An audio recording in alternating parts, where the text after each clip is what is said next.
Hello, and welcome to Revolutions. Episode 5.15, The Centaur of the Plains. The cause of Spanish-American independence was going quite well in the fall of 1817. José de San Martín had just led his army on a remarkable push through the Andes Mountains, and after a brilliant campaign, had liberated Chile, and Bernardo O'Higgins had now been installed as dictator of Chile. Once Bolívar is making his approach to Peru, I'll go back and give you a bit more of the play-by-play, because it really is something, most especially because San Martín had already recognized the power of the non-Criollo population, and his liberating army was almost entirely non-white. And then up north, as we saw last week, the campaigns of Bolívar and the eastern caudillos had won control of huge swaths of territory in Venezuela, and after capturing Angostura in July 1817, now had a proper capital for the still somewhat ephemeral Third Republic. Meanwhile, on the other side, the Spanish were starting to have a hell of a time of it.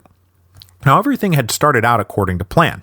Murillo had landed in Venezuela in April 1815 at the head of 10,000 men and 60 ships and easily reasserted Spanish authority. Then he had moved on over to Cartagena and captured it in December 1815. And then as Bolívar and company were returning to Venezuela in 1816, Murillo had led his men up the Magdalena River and taken Bogotá, crushing the Union of New Granada and reinstalling a viceregal government. The patriotic leaders who had collaborated with Bolívar were forced to scatter, and many were captured. And President Camilo Torres, who had organized and led the Federalist Union of New Granada, was captured and executed in October 1816. And that's to say nothing of Antonio Nariño, who's already sitting in a jail cell back in Cádiz. But after this nice run of initial success, things started unraveling a bit.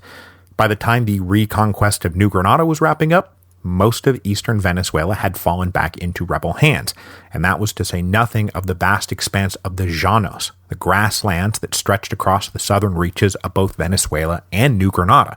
That wild country proved itself surprisingly resistant to Spanish authority. A small patriot army led by Colonel Francisco de Paula Santander had taken refuge in the New Granadan llanos when the Spanish began their push into the interior in 1816, and then the Venezuelan llanos, well, holy heck, I'm going to tell you all about that here in a second. So, here the Spanish plan stalled out. General Murillo was supposed to pacify Venezuela, then move on to pacify New Granada, and then keep moving south to Lima to complete the reintegration of the Americas into the Spanish Empire. But instead, Murillo now had to circle back to ground he had already covered. With Venezuela falling back into rebellion, Murillo led his army overland back across the border in January 1817, setting up a headquarters in Calabozo, from which he could direct the reconquest of the Venezuelan interior, which turned out to be a grueling slog. Now, one of Murillo's biggest problems was that his forces were slowly being depleted, both in terms of manpower and morale. Now, he arrived in South America in April 1815 at the head of 10,000 soldiers, all well-trained veterans of the Peninsular War. But as usual, as soon as these men arrived, they started dropping dead of tropical diseases. Now, not quite at the epidemic rate of the Leclerc expedition, but still pretty bad. And it was difficult for Murillo to then replenish his ranks because he had been told to avoid recruiting from the native population. The geniuses back in Madrid wanted a Spanish army to conquer the Americas so that there was no question about who was boss. So rather than inviting possibly loyal Americans to join the struggle, Murillo's commanders just tried to make do with what they had and accepted attrition as a fact of life. Now, this was not an absolute rule, and as soon as he arrived, Murillo augmented his cavalry by incorporating men from the old legions of hell, but those guys had already been incorporated into the royalist military structure, and it was a matter of transferring them rather than recruiting them. But even if Murillo had been allowed to go recruit, it's not clear he would have had a ton of success in the mixed-race populations that had so consistently joined the royalists, going all the way back to Monteverde's campaigns against Miranda. Because things have now flipped. The royalists now stand for a re-entrenchment of the old colonial order with all the racist baggage that came with it, while Bolívar and his fellow Republicans now proclaimed liberty and equality. So by the fall of 1817, the energy and momentum seemed to be with the Patriots. And oh, by the way, General Murillo, now headquartered in Calabozo, is routinely sending requests back to Madrid asking to be relieved of his command, please. Simón Bolívar, meanwhile, was situated on the other side of Venezuela, on the Orinoco River, in the city of Angostura. Now mostly recognized as El Jefe Supremo, Bolívar spent the last few months of 1817 trying to cement a professional military structure for the armies of the Republic, to take the personal armies of the caudillos and merge them into a single apparatus with a single chain of command, and everybody divided up into armies and divisions and brigades and battalions on down the line, and Bolívar at the top as commander-in-chief. At the end of September, he created a standing general staff to ensure continuity of strategy and tactics and logistics. To maintain discipline in the ranks, he formalized a network of courts-martial to cut down both on arbitrary punishments handed down by commanders and men escaping punishment for crimes and abuses and disobedience. Bolívar also created a tribunal that would regulate the seizure and distribution of captured property. Up until now, the spoils of war had been distributed by the caudillos to their men, but Bolívar now centralized the process under a tribunal who would assume authority over all the plunder. And the profits would mostly go to cover the expenses of the army. Wages, provisions, armaments, they all needed to be paid for somehow. Anything left over would then be directed towards the burgeoning civilian government, which for the moment was a council of state that had been established by Bolívar in Angostura. Really, it was just a small committee of civilian and military leaders who El Jefe Supremo Bolívar turned to for advice, but that was all they could offer, advice. El Jefe Supremo made all the final decisions. Then to further strengthen his army, Bolívar also initiated a program that would introduce a whole new element into the struggle for independence: foreign mercenaries. Up until now, individual adventurers had been popping in and out of the picture, but Bolívar now envisioned something bigger, more systematic, and hopefully more overwhelming. To launch this program, he wrote back to his old friend Luis López Méndez in London. Now, you've probably forgotten all about Luis López Méndez, but he was one of the 3 ambassadors the First Republic sent to London in the summer of 1811, the other 2 being Andrés Bello and Bolívar. Well, after Bolívar returned to Venezuela, the other 2 men stayed behind in London and lived in the house on Grafton Street, and that is where López Méndez still was in 1817, acting as an all-purpose ambassador and trade consul and booster of Republican Venezuela. Now, over the past 6 years, López Méndez had done what he could to support the cause from London, and most especially that meant purchasing arms and supplies when and where he could. And after 1815, he started having a much easier time of it because with Waterloo come and gone, the British Army had excess stockpiles just sitting around that had to go somewhere, and guys like López Méndez could come around and get used tents and boots or whatever at cut-rate prices. At the end of 1817, Bolívar now asked López Méndez not just for supplies, but for men. He wanted veteran British soldiers to come fight for Spanish-American independence. So López Méndez got started with the help of paid recruiters and then also men with military ambitions of their own, looking to raise personal legions to go out a-conquerin' in South America. And as you'd expect, these guys painted a picture of Venezuela full of happy little trees and happy fluffy clouds.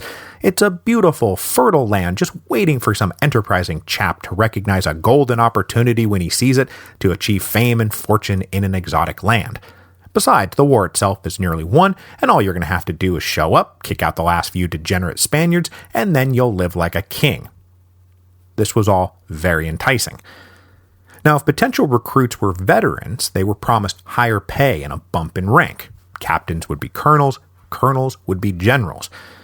Now, it used to be pretty common to describe all of these guys as veterans of the recently ended Napoleonic Wars.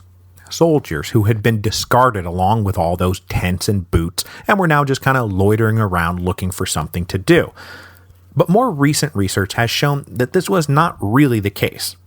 Maybe 30% of the recruits had at some point served in the British Army, but the rest had likely never fired a gun in their lives, and they were more attracted by the promise of establishing a profitable colonial estate than the glory and plunder of battle. Now, a lot of guys did claim to be veterans who really just wandered in off the street, and not many questions were ever asked about their service records because the point was to sign up as many men as possible and put them on a boat before they changed their minds.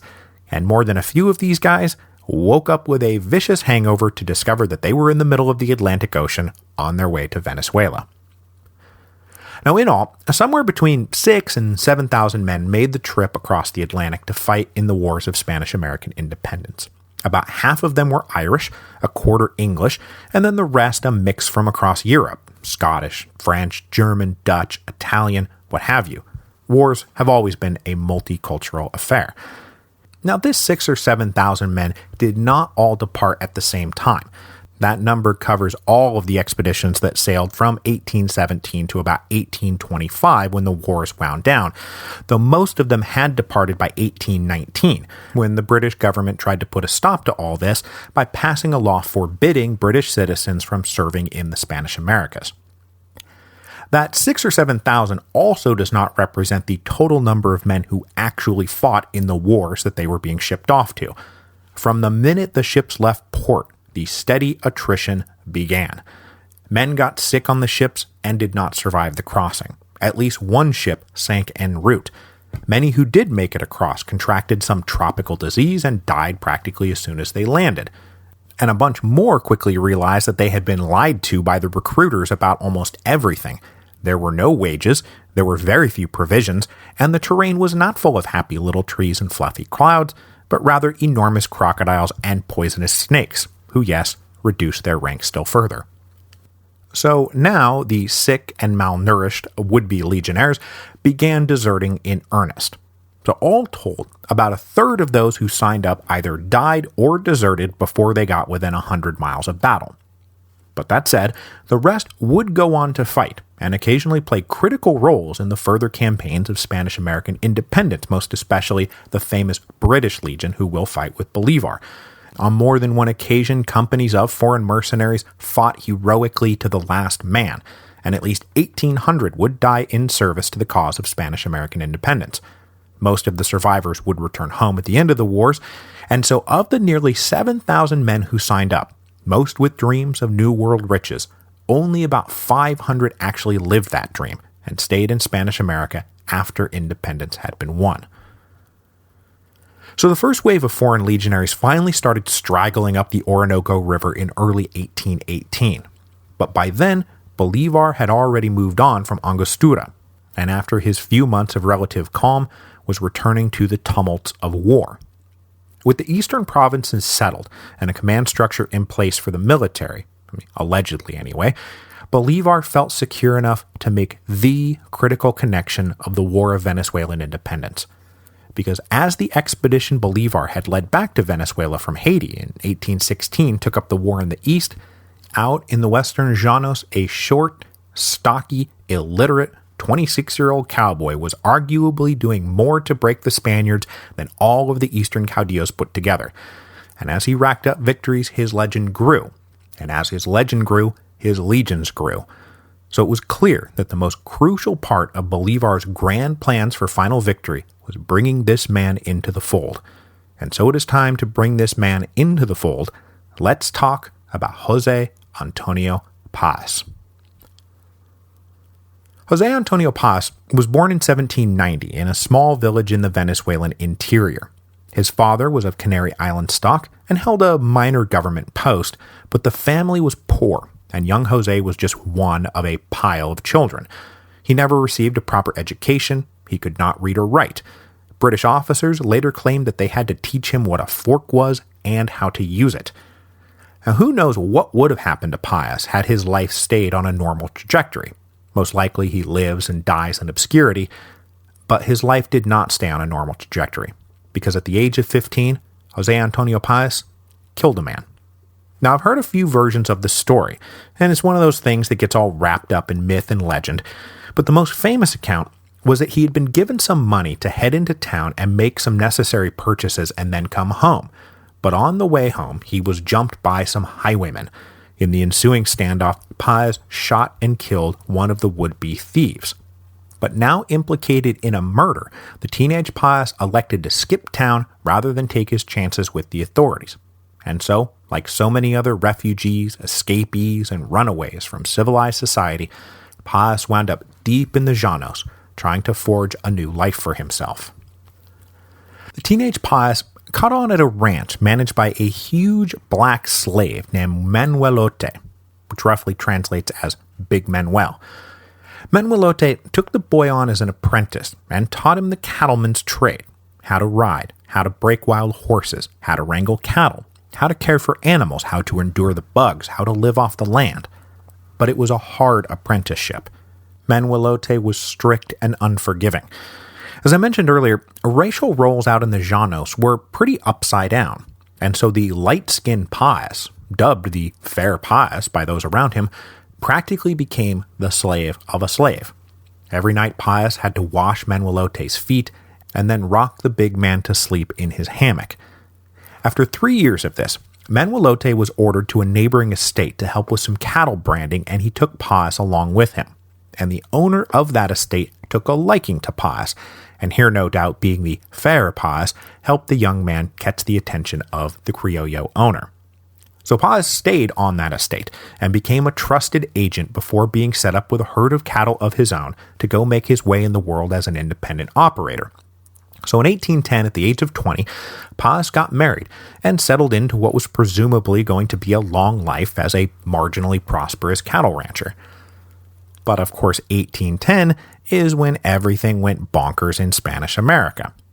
After the people of Caracas expelled Captain General Emperan, Pius was recruited into a cavalry company led by his old patron, but the Llanos was nowhere near the center of the action.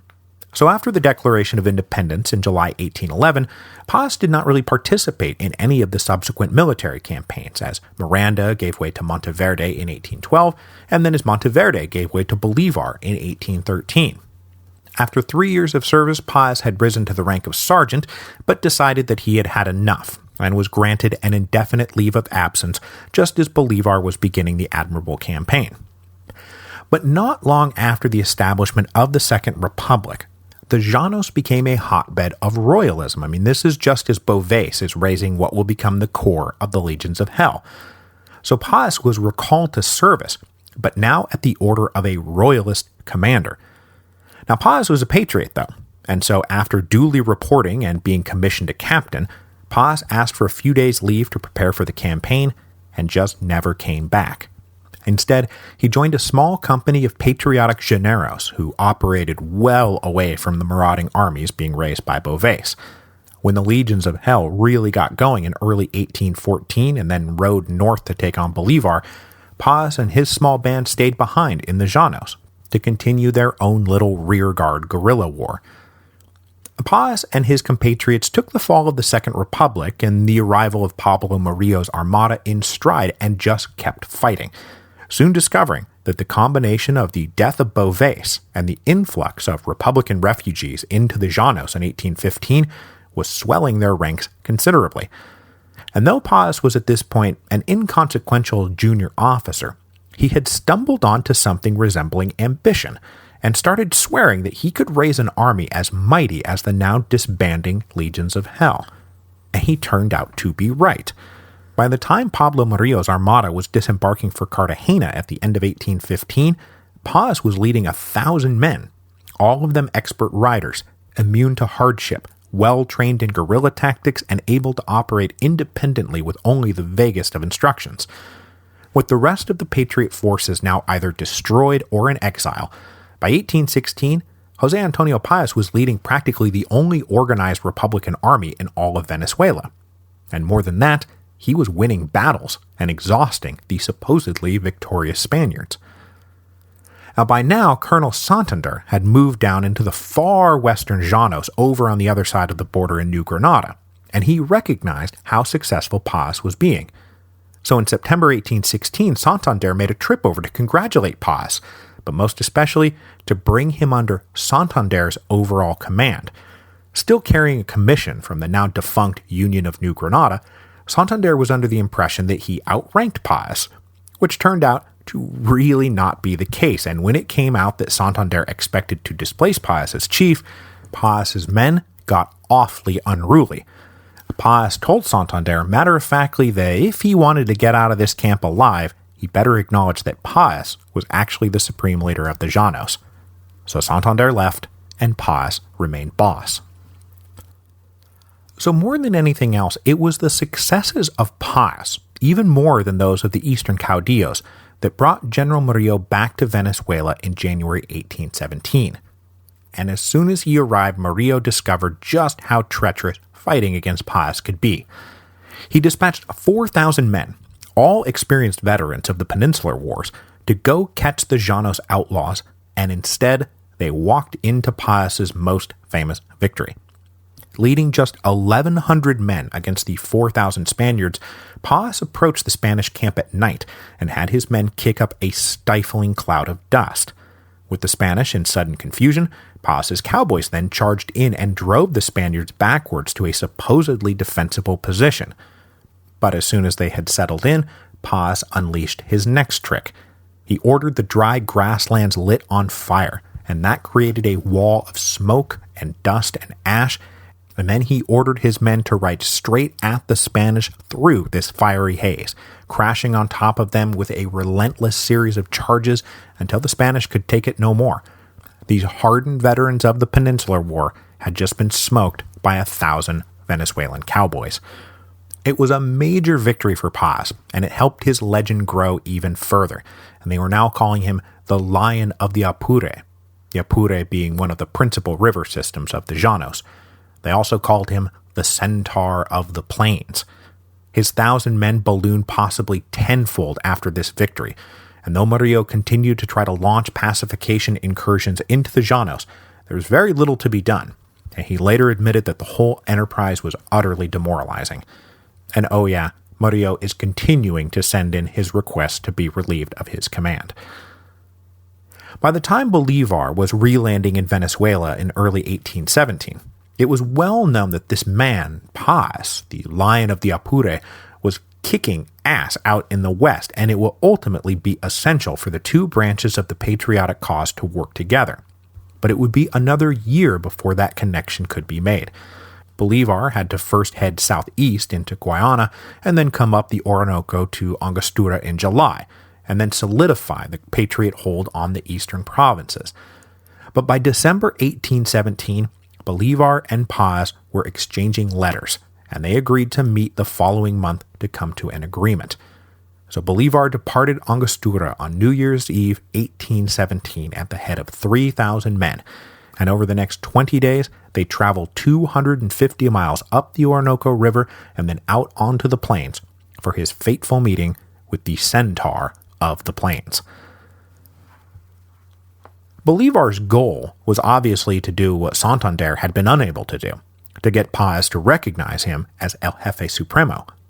But you might at this point be asking yourself, why would Paz do that? And indeed, Paz was very skeptical of this man Bolivar. Paz knew him by reputation, but of course, that reputation is not exactly great. Bolivar has won some great victories, sure, and he's obviously committed to the cause, but he kind of always winds up in exile. And that was to say nothing of the General Llanero's disdain for soft Criollo aristocrats, of whom Bolivar was surely one. And so it came as much of a surprise to Paz as anyone else that when this little dandy rode up with his immaculate uniform and starched white shirt reeking of cologne on January the 31st, 1818, Paz found himself liking Bolivar quite a bit. As we've seen, Bolivar possessed a disarming charm. He did not come off as imperious and arrogant, but rather as an easygoing, down-to-earth soldier who was as immune to personal hardship as the Llaneros themselves. And over the course of their time together, most of the cowboys came to respect Bolivar quite a bit, and he was quick to join in any feats of strength or physical challenges that the men amused themselves with in camp. He managed once, after a few tries, to run up on a horse and vault himself from its rear over the horse's head. On another occasion, he accepted a challenge to outswim a man with his hands tied behind his back, which he did. Bolivar, as it turned out, was not a soft aristocrat. And then most impressively of all, almost impossibly, It turned out that Simón Bolívar could outride them. He could ride longer and farther than any of them, and the Llaneros soon gave him the greatest compliment that they could muster. They started calling him Iron Ass. But that would all unfold over the next few months. At this first meeting, it was Bolívar's words more than his actions that won Paz over, and the Lion of the Apure came to believe that Bolívar, with all his education, erudition, and worldly experience, was a better commander-in-chief for the Patriot armies than a humble, illiterate cowboy like himself. Plus, Bolívar did not come with nothing in hand. With royalists controlling the northern coast, the inhabitants of the Llanos had lost their ability to export their meats and hides, and as a result, their economy had long been crippled. But Bolívar now controlled Angostura and the Orinoco River, and promised the suffering Llaneros an outlet for their exports. Now, Paz would never become a hardcore Bolivarian, but he did agree to call Bolívar El Jefe Supremo, and let Bolívar take the lead in the next stage of the campaigns. That next stage would unfold over the course of the first half of 1818, and lead many to believe that Paz, not Bolívar, really should be El Jefe Supremo. Bolívar always had grand plans, and now he wanted to overrun all of Venezuela and push into New Granada to liberate their brothers in the east. Feeding this particular vision was Colonel Santander, who had ridden to join Bolívar and Paz when he heard that they were meeting. He begged them to help him reinvade New Granada, and this, of course, Bolívar was ready to do, but Paz was, and would remain, unconvinced. He would remain thoroughly resistant to the idea of leaving the Llanos behind. His men were plainsmen, and they would lose all their advantages in the mountains. But the liberation of New Granada was now no longer the end of Bolívar's dreams. He had even bigger dreams, because reports by then had reached him that José de San Martín had been victorious in Chile and was planning an invasion of Peru. Bolívar wanted in on that action. But all three men could agree that the first stage would be marching on General Murillo's headquarters at Calabozo and clearing the Spaniards out of the Llanos. Paz contributed 1,000 of his best men to the expedition, bringing the whole army up to about 4,000, and they all rode together, leading to a famous little moment that I cannot resist telling you about. When they reached the Apure River, they came across a small flotilla of armed Spanish boats. Bolívar said, "Well, what are we going to do about this?" And Paz said, "Oh, don't worry about it, I'll go take care of it." And before Bolívar could respond, Paz led 50 riders on a mad charge into the river straight at the boats. The crews were so surprised that they abandoned the boats and fled. And when you read about this incident, it is often described as the only successful cavalry attack on armed boats in military history. But we know better, because way back in episode 3.40, I told you about that time that the French cavalry charged across the frozen harbor at Den Helder to capture the Dutch Navy on January the 23rd, 1795. Now, at the time, I asked if anybody out there could dispute the claim that that was the only time in military history that ships had been captured by a cavalry charge. I'd love to hear it. But when I said that, I did not yet know the details of this incident with Paz. So you can just consider this me disputing myself. It never pays to say first or last or only when you're talking about history, because there's always something else lurking out there. Anyway, the combined Patriot army soon had Calabozo surrounded, and Bolívar offered to let Murillo surrender, if he wanted to. But as much as Murillo wanted to go home, he was not going to give up, so on a moonless night, Murillo led his men out of town before the Patriots caught wise. They then made their way towards Valencia, with Murillo issuing frantic orders to Caracas for all royalist forces to converge there. Now, Bolívar wanted to pursue them, but Paz thought it too reckless. He said, "No, we need to finish the job here in the Llanos and go take San Fernando, the one major royalist base left in the grasslands." Now, Bolívar was annoyed at this suggestion and believed that Paz wasn't interested in the grand plan so much as securing the whole of the Llanos for himself. But not wanting to make this a test of leadership, Bolívar gave Paz leave to go besiege San Fernando. Meanwhile, Bolívar himself refused to just sit around and wait. So he marched in the direction of Valencia, but he did not plan to attack Valencia directly. Instead, he envisioned a pretty crazy plan to march up through the low mountains that separated the plains from the coast and attack the Caracas garrison before it could link up with Murillo at Valencia. Now this was nuts, especially without support from Paz, but Bolívar went ahead and did it anyway. He led his men up into the same hills where the forces of the Second Republic had battled the legions of hell, even stopping to camp at Bolívar's now ruined San Mateo estate, where he had once spent a month under siege at the beginning of 1814.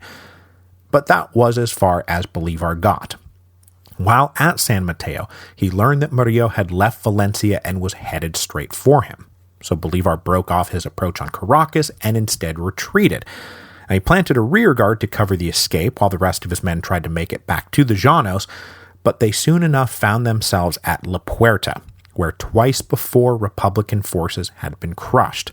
And there, the Royalists hit him, and at the third Battle of La Puerta made it a dismal hat trick for the Republican army. Bolívar's forces were hit flush and blasted out of the water. Once again leaving 1,000 dead on the field, Bolívar fled back to Calabozo with just a handful of men. When Paz found out about the defeat, he was like, well, yeah, what did you think was going to happen? And subordinates started whispering in his ear that, you really ought to be running this thing, not Bolívar. And over the next few months, Bolívar would be leading just a few hundred men, hardly a grand army worthy of the title El Jefe Supremo. But though you could fault his recklessness, you could not fault his resiliency. And Bolívar kept fighting. He always kept fighting. And now he was running an aggressive guerrilla campaign on the edges of the Llanos, where the hills rise up towards the steep heights of the northern Andes, across which Bolívar wanted to go, if only he could. In the midst of this campaign, he dodged his second major assassination attempt after Royalist soldiers managed to beat the password out of a captured patriot. Bolívar only woke up because his mule was startled by the approaching assassins, so the bullet meant for his head missed. In the confusion, the assassins got away, but as usual, lucky Bolívar, caught another break. But this campaign was going nowhere fast, and across Venezuela the gains of 1816 and 1817 were being reversed. Calabozo was retaken by Royalists. Even Paz had to fall back to the relative safety of his home territory around Barinas. So in mid-1818, Bolívar decided to take a little break, to take advantage of the fact that he did now have a secure capital and a refuge back at Angostura. When he reached the Republican capital, though, he was inundated with complaints from the recently arrived foreign mercenaries. Where are the wages? Where is the glory? Where is the food that we can actually eat? He tried to placate them, but he didn't really have any answers. López Méndez had promised money that Bolívar didn't have, and so Bolívar disingenuously claimed that they were supposed to have been paid before they departed. But that would all get worked out, and these guys would eventually serve under Bolívar because you do have to remember the old rule, always pay your mercenaries in full. So this now is the moment where you might expect Bolívar to be on the verge of his fifth exile. But remember, he is done being exiled. Though the outlook was grimmer than he would have liked, the Royalist forces did not have the ability to dislodge him from the Orinoco River, and so instead of exile, Bolívar hunkered down. He spent the back half of 1818 living in Angostura, occasionally heading out on inspection tours of the territory controlled by Republicans, though occasionally finding that his forces held less territory than they had the last time he checked. Morale was low, though, and the whole project did seem to have stalled out. So, as usual, Bolívar just dreamed an even bigger, more impressive dream, like Wile E. Coyote deciding that the only way to make it to the other side of the gorge was to just run faster. So he started plotting an invasion of New Granada, as audacious an invasion as he would ever plan, and he's had his share of audacious plans. By the end of 1818, there had been enough of a reprieve that Bolívar could train and organize some forces, and then also come to some sort of terms with the foreign legions so that they would actually fight for him. But before Bolívar departed on this latest mad offensive, he wanted to make a grand gesture, because it felt like the eyes of the world were now upon him. And quite literally they were. both the United States and Great Britain had sent representatives to investigate how real this independent Republic of Venezuela was, and whether it might actually be worth supporting. Remember, this is right on the eve of the Monroe Doctrine, so foreign policy attitudes in the United States are starting to shift. Unfortunately, there wasn't really a Republic of Venezuela to speak of. There was the Army and the Council of State, but that is hardly going to impress foreign emissaries. So on February the 15th, 1819, Bolívar convened the Congress of Angostura, 26 delegates representing not just Venezuela, but also, ambitiously, New Granada, and they all now claimed to be the sovereign government of Colombia, an independent nation that covered the whole of the old viceroyalty of New Granada from Guayana to Quito. It was an empty declaration, of course, but it did fit with Bolívar's grand vision and his latest grand plan, and if that latest grand plan succeeded, then the reality would soon line up with the fantasy. The principal purpose of the Congress of Angostura, though, was to allow Bolívar to formally give up the political power he had wielded as El Jefe Supremo since taking up residence there in July 1817. So at the opening of the Congress, Bolívar delivered a speech declaring that his time as political dictator was at an end, and that he now transferred that power to the Congress. Not only was it unbecoming a real republic to have a military dictator, but the longer he stayed in power, the harder it would be to ultimately disentangle him from it, which was his professed aim. But in this way, Bolívar was a lot like Oliver Cromwell, constantly trying to give up power and vest it in some sort of representative institution, and yet always winding back up with the scepter in hand.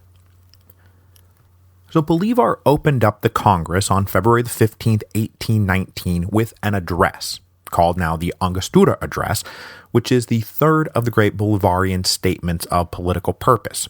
And in it, he recapitulated many of the same themes he had been working out since the Cartagena Manifesto, that federalism would fail in the Spanish Americas because the Spaniards had saddled them under the triple yoke of ignorance, tyranny, and vice. He said that the Spanish Americans must adapt their own institutions to fit their own population, to create the greatest good for the greatest number of citizens, a theory now amalgamating Montesquieu and Jeremy Bentham. He also reiterated his argument that the Americans were a new species, neither Indian nor European, but a combination, though he did now introduce a new twist. Embracing liberty and equality, he finally included the African element as an essential feature of the new American race. He said, the European has mixed with the American and the African has mixed with the Indian and with the Europeans, all born in the womb of our common mother. And then he literally begged for the abolition of slavery. He said, I beg the confirmation of absolute freedom for the slaves, just as I would beg for my life and for the life of the Republic.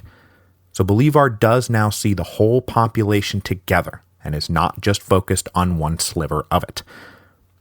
But the Angostura Address was not just Bolívar offering abstract advice. That wasn't really his thing. And really, it was an explanation for the draft constitution Bolívar had written and now presented to the Congress to debate and hopefully adopt. Bolívar said that he believed that the British system provided the best working model with its combination of commons, lords, and king, though he did see their roles to be played differently. For one thing, he was a Republican, so a president would stand in for the king, and further, he believed that the president should have more power than a British king, that a weak executive had been a major problem for their run of failed republics so far, that had been built around juntas and congresses and triumvirs. So Bolívar implored the Congress to create a strong central executive power that would be wielded by a single man, not without checks and balances, but also not powerless.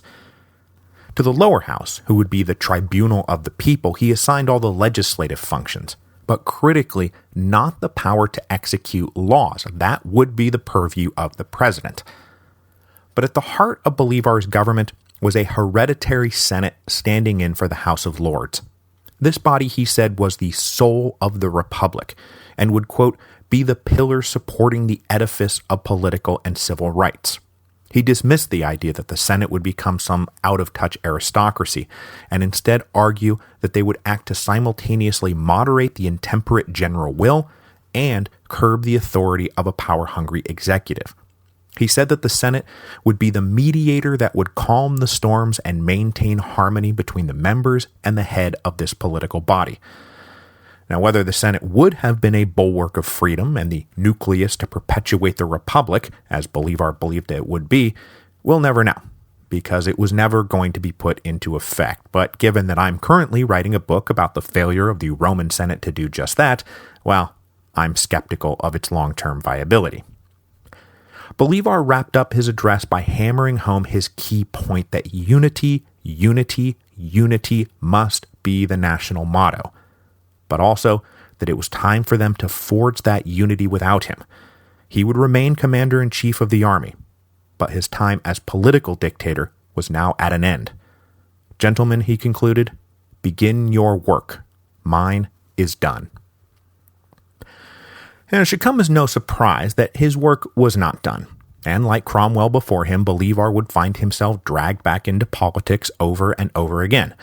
But for now, he did plan to depart Angostura to return to the simple and straightforward life of a soldier. And next time, he will launch the greatest military campaign of his career, greater even than the Magdalena campaign or the Admirable campaign. But I say next time and not next week because I will be taking next week off. We are approaching the end of the year, and I will remind you that I said as we approach the end of 2016 that I may find myself needing to crash on the manuscript of The Storm Before the Storm. Well, here we are. Now, my intention was to have had Spanish-American independence wrapped up by now, but surprise, surprise, it's taken me longer to work this all out than I planned. Film at 11. So from now till the end of the year, I will not be grinding out episodes every single week. The final schedule is not set in stone, but just know that new episodes won't be as frequent as they have been. Hopefully you'll thank me later when the book comes out. But all that said, I do have some other exciting news. We are ramping up for another fundraiser blowout that will open for business in mid-October, so just about 4 weeks from now. Details will come as we button up the final array of merchandise, but if anyone is interested in new History of Rome material, I have new History of Rome material for the first time in nearly 5 years. So please keep your ears open for that, and we will return in 2 weeks for Bolivar's treacherous march up over the Andes, where he will re-earn his most precious title, El Libertador.